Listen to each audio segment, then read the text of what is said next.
नमस्कार, sunset TV पर आपका स्वागत है। मैं हूं हर्ष रंजन। आप देख रहे हैं प्रोग्राम अर्थनीति।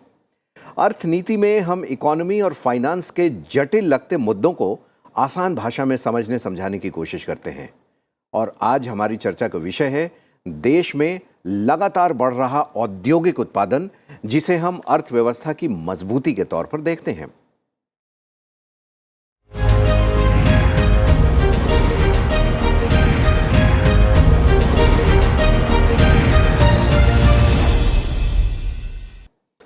किसी भी देश में हो रहे औद्योगिक उत्पादन का वहां की अर्थव्यवस्था से सीधा संबंध होता है। ज्यादा औद्योगिक उत्पादन मतलब उतनी ही मजबूत अर्थव्यवस्था। औद्योगिक उत्पादन को आमतौर पर औद्योगिक उत्पादन सूचकांक यानी IIP, index of industrial production के पैमाने पर मापते हैं। और पिछले 3 महीने में लगातार भारत के आईआईपी के आंकड़ों में तेजी दर्ज की गई है। जनवरी के लिए आईआईपी 5.2%, दिसंबर के लिए 4.7% और नवंबर के लिए 7.4% रहा था, जो बेहद उत्साहजनक है। हम बात करेंगे देश के औद्योगिक उत्पादों के इसी सूचकांक के बारे में कि कैसे इन्हें मापते हैं, किन किन वस्तुओं को इसमें शामिल किया जा सकता है और कैसे देश की वित्तीय व्यवस्था से जुड़े सरकारी, गैर सरकारी संस्थान और इंडस्ट्रीज आईआईपी नंबर्स का उपयोग अपनी आगे की रणनीति बनाने के लिए करते हैं। हमारे साथ 2 मेहमान मौजूद हैं। हमारे साथ हैं नागेश कुमार, आप आईएसआईडी के निदेशक और मुख्य कार्यकारी हैं। और हमारी दूसरी मेहमान हैं रोमा देवनाथ, आप आईआईपीए में एसोसिएट प्रोफेसर हैं। आप दोनों का बहुत बहुत स्वागत है सनसेट टीवी पर। और रोमा, आपसे ही मैं पहला सवाल ये पूछना चाहूँगा कि आम तौर पर इंडेक्स ऑफ इंडस्ट्रियल प्रोडक्शन, जिस पे आज हम चर्चा कर रहे हैं, इसके नंबर को तो हम देखेंगे कि क्या इसकी उपयोगिता है और इसका क्या महत्व है, कितना इम्पोर्टेंस है। लेकिन पहले आप ये बताएं कि ये होता क्या है आम लोगों के लिए। आईआईपी हर महीने जारी होता है, ये होता क्या है? बहुत ही अच्छा सवाल किया आपने। देखिए, जैसे द नाम जैसे है इंडेक्स ऑफ इंडस्ट्रियल प्रोडक्शन, तो हम इंडस्ट्री की प्रोडक्शन को ही हम मेजर करते हैं, हम ट्रैक करते हैं। सो हम इसमें जो करते हैं कि जितने भी उद्योग हैं, उस उद्योग की कितनी प्रोडक्शन हुआ है, कितना आउटपुट हुआ है, तो हम इसके जो बारे में बात करते हैं, हम वॉल्यूम के बारे में बात करते हैं। उत्पादित जो भी उत्पादन हो रही है, उसकी मात्राएं कितनी हुई हैं, हम उसी के हम ट्रैक करते हैं आईआईपी में। नाउ अभी हम लोग हर कोई जीडीपी के बारे में बात कर रहे हैं, लेकिन हमें थोड़ा सा समझना पड़ेगा कि आईआईपी और जीडीपी कैसे एक दूसरे से अलग है। जीडीपी में हम क्या करते हैं, जितने भी सर्विस हुए हैं और जितने भी प्रोडक्ट्स मैन्युफैक्चर हुए हैं एक साल में, हम उसकी वैल्यू के बारे में बात करते हैं। और उसके लिए हम बोलते हैं कि it is 1.3 trillion US dollar की हम बात करते हैं। But we never talk about production और the output of the industries. That's the first thing. Secondly, GDP में हमारे पास सर्विस सेक्टर भी होता है, मैन्युफैक्चरिंग भी होता है, एग्रीकल्चर भी होता है। लेकिन आईआईपी में जो होता है सिर्फ इंडस्ट्रियल प्रोडक्शन को ही हम ट्रैक करते हैं। इसमें हमारे पास एग्रीकल्चर नहीं होता है। That is the second difference. Thirdly, जैसे आपने कहा कि IIP is published every month. GDP जैसे सालाना होता है, वैसे आईआईपी होता है हर मंथ होता है। लेकिन हर मंथ में भी ये 6 वीक्स का लैग पीरियड में ये पब्लिश होता है। तो अभी जैसे हमारे पास फरवरी का अगर आईआईपी की बात करेंगे, वो पब्लिश होगा 12 अप्रैल, वो पब्लिश होगा और वो हर महीने के 12 तारीख को वो उससे पब्लिश किया जाता है। और यहाँ ये बताना भी ज़रूरी है कि अगर 12 तारीख किसी छुट्टी का दिन है और 11 तारीख भी छुट्टी है, तो वो उसके पहले हो जाएगा। Absolutely right. और जैसे कि इसका फर्स्ट वर्ड जो है वो आपने बोला सूचकांक है, ठीक है, वो इंडेक्स है। तो हम जब भी इंडेक्स की बात करते हैं, हर इंडेक्स में जो होता है हमारे पास एक बेस ईयर होता है। What is base year? इसमें हमारा बेस ईयर है 2011-12 इज़ अ बेस ईयर। उसमें हम इसको मान के चलते हैं जो वैल्यू हो जो 100 है। अब उसके बाद कौन सी मंथ में, जो भी मंथ में आईआईपी है, हम उसकी कंपेयर करते हैं कि उस relative to compare to that base year हमारी कितना परसेंटेज ग्रोथ हुई है। अब जैसे जनवरी का आईआईपी इज़ ऑलरेडी आउट, उसका वैल्यू है 146.5। इसका मतलब 2011-12 में मतलब इन कंपैरिजन विद 2011-12 हमारा जो परसेंटेज ऑफ ग्रोथ हुआ है दैट इज़ 46.5% ग्रोथ हुआ है। तो ये चीज़ आपको जीडीपी में नहीं मिलेगा। GDP is always every year we have that value, it is not even an index also. तो हम इसके बेस ईयर से हम कंपेयर नहीं कर सकते। और रोमा, यहाँ ये भी बताना होगा कि जो फिगर्स जैसे अभी हमने बताया कि 5.2% हुआ है, और आपने जो फिगर बताया ये 5.2% यानी कि पिछले साल इसी अवधि में 2022 की जनवरी में जो ग्रोथ हुआ था और इस साल 2023 की जनवरी में जो ग्रोथ हुआ उसमें 5.2% की वृद्धि दर्ज की गई है। तो आपसे मैं बात करने आऊंगा, हमारे पास नागेश जी हैं। नागेश, आपसे ये जानना चाहेंगे कितना इम्पोर्टेंट है ये आईआईपी के आंकड़े देश की इकोनॉमी के लिए, पॉलिसी मेकिंग में?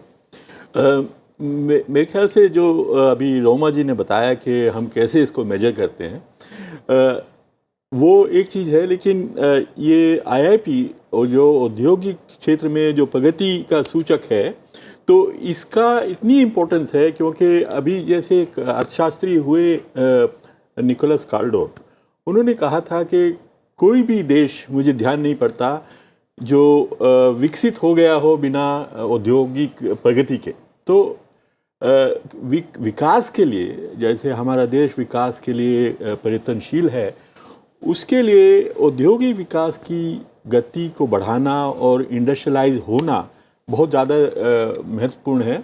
और उस दिशा में हम किस तरफ चल रहे हैं, कितनी तेज़ी से चल रहे हैं, उसको पकड़ने के लिए या उसको देखने के लिए ये आईआईपी बहुत इम्पोर्टेंट एक मुद्दा बन जाता है।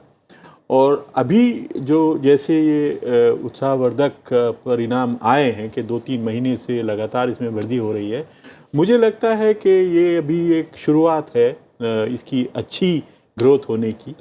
स्टिमुलस पैकेज जो निकाला सरकार ने, उसमें एक इम्पोर्टेंट कंपोनेंट था कि आत्मनिर्भर भारत, और उस आत्मनिर्भर भारत पैकेज का एक महत्वपूर्ण part PLI, production linked incentive.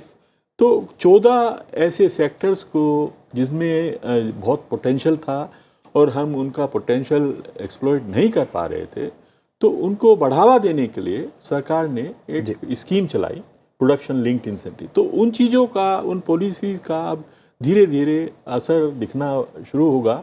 तो मुझे लगता है कि आईआईपी की ग्रोथ आगे वाले समय में और बढ़ती जाएगी, अच्छी विकास की रफ्तार दिखेगी। और इसे हम मान सकते हैं कि ये देश की इकोनॉमी का एक तरीके से इंडिकेटर है। बिल्कुल। जैसा अभी रोमा बता रही थी कि इसमें कृषि क्षेत्र को शामिल नहीं किया जाता, सर्विसेज सेक्टर भी शायद नहीं है इसमें, वो भी नहीं है। जो इंडस्ट्री के प्रोडक्शन हो रहे हैं, जितने सारे हो रहे हैं, तो इस पे रोमा आपके पास आना चाहेंगे एक ग्राफिक्स के माध्यम से। पहले हम ये देख लें कि आधार वर्ष जो आप बता रही थी 2011-12 के आधार पर, ये ग्राफिक्स 4 है।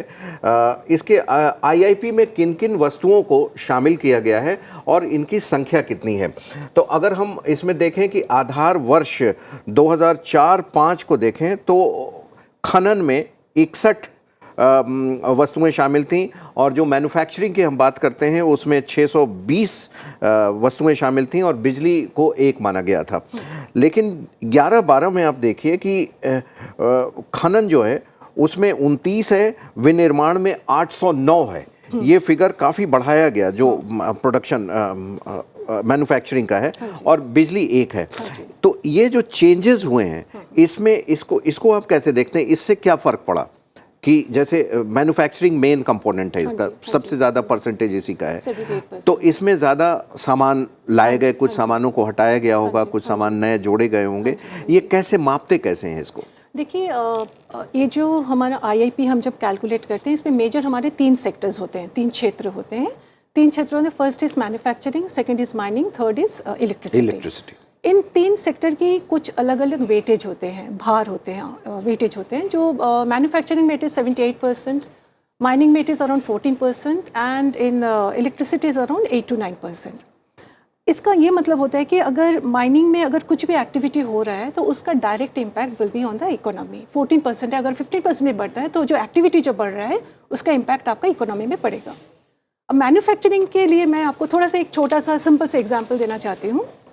जैसे I am a citizen of India, आप भी सिटीज़न हैं, ये भी सिटीज़न है, हमारे जैसे बहुत सारे सिटीज़न हैं। हम जब मार्केट में जाते हैं, हम जब सामान खरीदते हैं, लेट्स से हमने मोबाइल फ़ोन खरीदा, फ्रिज खरीदा, टीवी खरीदा, गाड़ी खरीदी, हमने होम लोन लिया, होम खरीदा, घर खरीदा। इसमें क्या होता है कि मार्केट में एक डिमांड की एक क्रिएशन होता है, ठीक है? अब जैसे मार्केट में एक डिमांड क्रिएशन हुआ तो उसकी आपूर्ति के लिए आपको सप्लायर भी चाहिए, वो एक चाहिए जो आपको डिमांड को फुलफिल कर सके।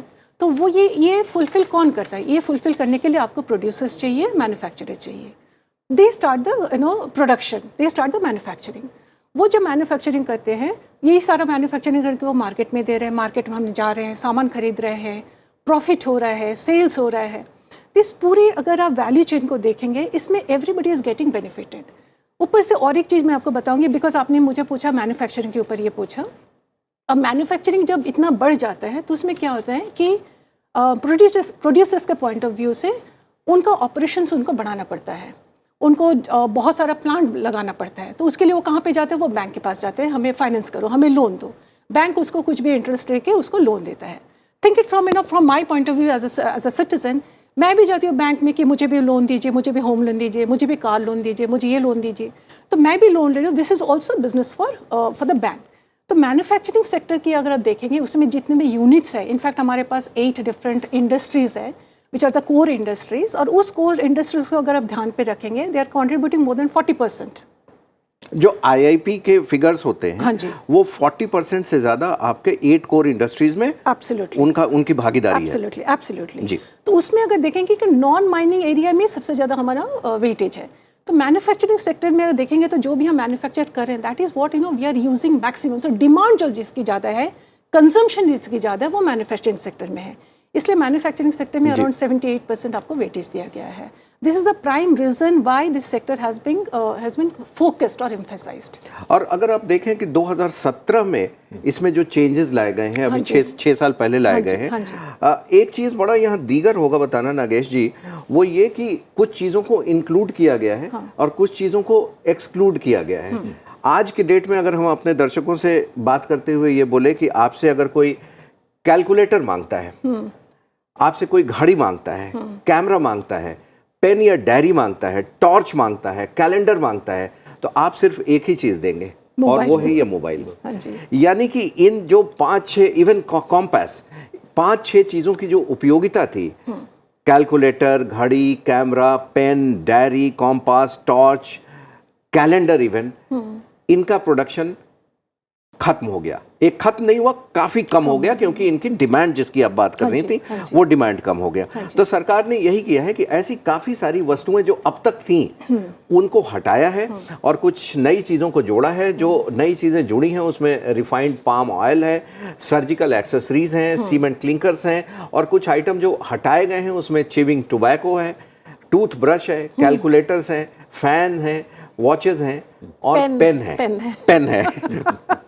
तो ये सारी चीजें हटाई, क्योंकि इनसे एक्चुअल क्या ग्रोथ हो रही है उसका पता नहीं चलता, क्योंकि अब जब भी जरूरत होती है हम सीधा मोबाइल पे कुछ अपना लिख लेते हैं या लैपटॉप पे कुछ लिख लेते हैं, तो पेन की जरूरत। तो बहरहाल, तो ये जो इंक्लूजन होता है और जो इसका बास्केट है, ओवरऑल बास्केट, इस बास्केट के बारे में आप नागेश जी बताएं कि ये कितने दिनों पे चेंज करने की जरूरत होती है, क्योंकि टेक्नोलॉजी ड्रिवन एज में हम रह रहे हैं और जिस चीज की जरूरत आज मुझे बहुत ज्यादा महसूस हो रही है, हो सकता है कल उसकी जरूरत ना रहे। नहीं, मेरे ख्याल से आई थिंक ये जो आपने मुद्दा उठाया, जो बास्केट बहुत इम्पोर्टेंट है और समय के साथ परिवर्तन करना जो है बिल्कुल सही रहता है, क्योंकि बहुत सारी चीज़ें हम पहले यूज़ करते थे, जैसे कैमराज में वो रोल डलता था, अब वो खत्म हो गया। तो वो पूरी इंडस्ट्री खत्म हो गई। तो उसी तरह से, और फोटोग्राफिक पेपर और सब चीज़ें, मतलब बहुत सारा एक मतलब क्रिएटिव डिस्ट्रक्शन जिसे कहते हैं, वो हो रहा है कि बहुत सारी नई मतलब सेक्टर्स या नए विकास के क्षेत्र खुल रहे हैं और कुछ पुराने जो हैं उनका कहीं पे जिक्र नहीं होता, कहीं पे उनका काम नहीं है, तो वो बंद हो रहे हैं। तो उसका कुछ हर 4-5वें साल के बाद उसका मूल्यांकन करना और कौन सी चीज़ें हमें अब ज़्यादा इम्पोर्टेंट हो गई हैं उसमें बास्केट में लाना, और कुछ जो चीज़ें अब उनकी ख़त्म हो गई है, डिमांड कम हो गई है, प्रोडक्शन कम हो गया है, उनको निकालना बहुत ज़रूरी होता है। तो समय के साथ ये मतलब 3-4 साल में इसको रिव्यू होना- करके, और मुझे लग होना रहा है कि चाहिए। सरकार काफी मुस्तैदी के साथ करती है। और डिपार्टमेंट काफी मुस्तैदी के साथ इस काम को करती है। लगातार कर रहा है। Right. और आपसे पॉलिसी की थोड़ी बात करना चाहेंगे। सरकार ये कह रही है कि भाई सरकार ने देखिए मैन्युफैक्चरिंग में कितना इन्वेस्टमेंट बढ़ा दिया अपना, काफी एलोकेशन बढ़ाया है। Right. प्राइवेट सेक्टर को भी इन्वेस्टमेंट बढ़ाना चाहिए ताकि इकोनॉमी पर इसका ट्रू पॉजिटिव इम्पैक्ट जो है वो पड़े। तो as a researcher, as a professor, आप क्या देखते हैं कि क्या प्राइवेट सेक्टर अभी उतना इन्वेस्ट कर रहा है जितना उसको करना चाहिए या और बढ़ाना चाहिए? मेरे ख्याल से अभी जैसे प्रधानमंत्री ने भी कहा है अभी पीछे एक प्रेस वार्ता में कि प्राइवेट सेक्टर अभी खुल के अपना जो थ्रोइंग द वेट वो स्थिति अभी नहीं बन पाई है, क्योंकि जो पीछे 3-4 साल से जो स्थिति आई कि वो लॉकडाउन और इकोनॉमी नीचे गई, उसमें से निकल रही है, और फिर अभी पूरे विश्व में एक रिसेशन का माहौल बना है, मंदी का माहौल बना है। IMF ने अभी रिसेंटली कहा है कि 1/3 अर्थव्यवस्थाएं मतलब जो विश्व में वो मंदी की दौर से गुजर रही। तो उन सब चीज़ों का असर एक प्राइवेट सेक्टर के इन्वेस्टमेंट की जो मोमेंटम बननी चाहिए उस पर हो रहा है। और थोड़ा सा एक रिजर्व बैंक ने हमारे जो इंटरेस्ट रेट्स हैं वो कई सारी बार बढ़ाए हैं, वो इसलिए कि एक मुद्रास्फीति का डर यहाँ पे बन गया था। इस पे मैं आपके पास आऊंगा कि रिजर्व बैंक इन आंकड़ों का कैसे इस्तेमाल करता है, लेकिन उसके पहले हम रोमा से ये जान लें जिसकी आप बात कर रहे थे कि देखिए आज के डेट में जो इकोनॉमी है वो एक ग्लोबल कनेक्ट के साथ चलती है। आप स्टैंड अलोन किसी भी कंट्री की इकोनॉमी नहीं हो सकते। और इसमें ये बहुत इंपॉर्टेंट हो जाता है कि आपका ग्लोबल सप्लाई चेन, जिसकी बात सरकार हमेशा कर रही है, प्रधानमंत्री जी लगातार कर रहे हैं कि हमें ग्लोबल सप्लाई चेन को मजबूत करना होगा। हम देख रहे हैं कि हमारे यहाँ इंडस्ट्रियल प्रोडक्शन जो है लगातार बढ़ रहा है पूरी दुनिया में मंदी के बावजूद, यानी कि डिमांड जो है वो कहीं ना कहीं से बढ़ी है। सप्लाई चेन पे आपका क्या कहना है? सप्लाई चेन पे मैं आपसे थोड़ा सा एक चीज़ बताना चाहती हूँ। जैसे आप दिसंबर का अगर IIP देखेंगे तो काफ़ी उसमें ग्रोथ हुआ था, ठीक है, लेकिन because it is an composite index जिसमें बहुत सारे इंडस्ट्रीज मिले हैं, 8 इंडस्ट्रीज मिले हुए हैं जी। तो 8 इंडस्ट्रीज में नॉट नेसेसरीली कि हर इंडस्ट्री में प्रोग्रेस हो रहा है, ग्रोथ हो रहा है, नॉट नेसेसरीली। अगर आप दिसंबर का IIP अगर देखेंगे तो उसमें कुछ सेक्टर में उतना डेवलपमेंट, उतना प्रोग्रेस नहीं हुआ है। जैसे कि आपका एपरल्स, जैसे आपका टेक्सटाइल, वहाँ पे नहीं हुआ है। अगर आप ध्यान से देखेंगे क्यों नहीं हुआ है तो आपको आंसर मिल जाएगा, बिकॉज ये जो सेक्टर्स है वो है आपका एक्सपोर्ट और डिपेंडेंट सेक्टर्स। हम एक्सपोर्ट कर रहे हैं US, UK, EU में हम एक्सपोर्ट कर रहे हैं। अब वहाँ पे अगर रिसेशन है तो वहाँ पे हमारा एक्सपोर्ट वॉज नेगेटिवली इम्पैक्टेड, ठीक है, इसके चलते हमारा IIP कम हो गया है। लेकिन as an alternate, as a major, हमें ये देखना पड़ेगा कि हमारा कंज्यूमर जो ड्यूरेबल प्रोडक्ट्स हैं उसका हम कैसे इंक्रीज़ कर सकते हैं प्रोडक्शन। ग्लोबल सप्लाई चेन में येस, अगर जहाँ पे रिसेशन है वहाँ पे हम क्या कर सकते हैं, वहाँ पे कुछ कर ही नहीं सकते हैं। लेकिन येस, जहाँ पे पॉसिबिलिटी है, maybe we can be an alternate solution to those countries कि अगर वो इलेक्ट्रॉनिक्स के सामान और दूसरे कंट्री से खरीदे, maybe we can produce it at a lower rate and we can give them that as supply. This is what is my suggestion. और देखिए पहले केवल US, चाइना ही सप्लाई चेन की, जो ग्लोबल सप्लाई चेन की एक महत्वपूर्ण कड़ी के तौर पे देखे जा रहे थे, लेकिन अभी इंडिया पे लोगों का बहुत भरोसा हुआ है। आप देखिए हम जितना मोबाइल मैन्युफैक्चर कर रहे हैं या जितना दूसरी उपयोग की वस्तुएं मैन्युफैक्चर कर रहे हैं, यानी कि ये कहना क्या ठीक होगा कि चीन और अमेरिका से अब पूरी दुनिया का जो मैन्युफैक्चरिंग पे भरोसा था लोगों का कम हुआ है, भारत पे भरोसा बढ़ा है। ऑन द अदर हैंड बढ़ रहा है, definitely it is growing, they are showing their confidence on us, and उसके लिए हमें मैन्युफैक्चरिंग को इंक्रीज, इसका मैन्युफैक्चरिंग प्रोडक्टिविटी हमें उसको इंक्रीज करना पड़ेगा। We can not be only dependent on the service sector, तो हमें मैन्युफैक्चरिंग के ऊपर फोकस करना है, बढ़ाना है। Yes, globally countries are showing their interest on India as far as manufacturing is concern. और हमारी सरकार हमेशा कहती है कि हमें एक देखिए इकोसिस्टम ऐसा बनाना होगा जिसमें कि ईज़ ऑफ डूइंग बिजनेस हो और ईज़ ऑफ लिविंग भी हो, और काफ़ी हद तक इसमें हमें सफलता मिली है। शायद ये भी वजह है कि पूरी दुनिया आज भारत को एक प्रोडक्शन हब के तौर पर देख रही है और यहाँ आ रही है। ऐसा उसके 2-3 कारण हैं। एक तो ये पिछले 3-4 सालों में जो लॉकडाउन और जो डिसरप्शंस हुए सप्लाई चेन में, उसमें एक चीज़ उभर के आई कि ग्लोबल कंपनीज ने अपना एक बहुत सारा प्रोडक्शन चीन में कर लिया था, तो वो जब लॉकडाउन हुआ तो उनको समझ में आया कि एक जगह पर अपना सारा कुछ दांव पे लगाना अच्छी बात नहीं है, तो सप्लाई चेन को डाइवर्सिफाई करने का एक इशू उठा। तो उसमें एक और भी चीज़ जुड़ी साथ में कि जियोपॉलिटिक्स का भी आया उसमें जिक्र कि वो सप्लाई चेन को जब डाइवर्सिफाई करेंगे, चाइना से हटा के दूसरी जगह पे अपना एक केंद्र बनाएंगे, तो वो कहाँ पर करें? या तो वो अपने जो दोस्त या फ्रेंडली कंट्रीज़ हैं उसमें करें, तो फ्रेंड शोरिंग की भी चर्चा है। तो अभी भारत की स्थिति ऐसी बन गई है कि एक स्वीट स्पॉट में है, जैसे जियोपॉलिटिकल स्वीट स्पॉट। तो क्योंकि हमारे संबंध जापान और अमेरिका, यूरोप सारे कंट्रीज से अच्छे हैं, रशिया से भी अच्छे हैं, मिडिल ईस्ट से भी बहुत अच्छे हैं। तो अब जो ग्लोबल कंपनीज हैं जब वो सोच रही हैं कि अपनी सप्लाई चेन को डाइवर्सिफाई करें, रिस्क कम करें, तो कहाँ जाएं? तो वो भारत की तरफ देख रहे हैं। और भारत में एक तो ये ऐसा ही नहीं कि जियोग्राफिकल और जियोपॉलिटिकल स्वीट स्पॉट में है, हमारे और भी एडवांटेजेस हैं कि एक तो जो लेबर और स्किल्स का एक मतलब अबंडेंट सोर्स, जो पूल जो कह सकते हैं, वो आपको भारत में मिलेगा, और एक बहुत बड़ा लार्ज मार्केट जो ग्रो हो रहा है।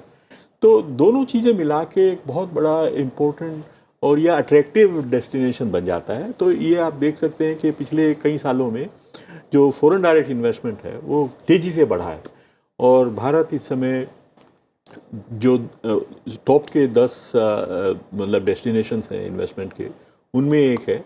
और अभी कुछ खबरें आ रही हैं, जो नंबर्स आ रहे हैं, वो ग्रीनफील्ड इन्वेस्टमेंट में टॉप पे पहुंच गया है। तो ये मुझे लगता है कि ये जो ट्रेंड सेट हुआ है ये अभी और ग्रो करेगा, क्योंकि ग्लोबल कंपनीज इधर के चक्कर लगा रही हैं।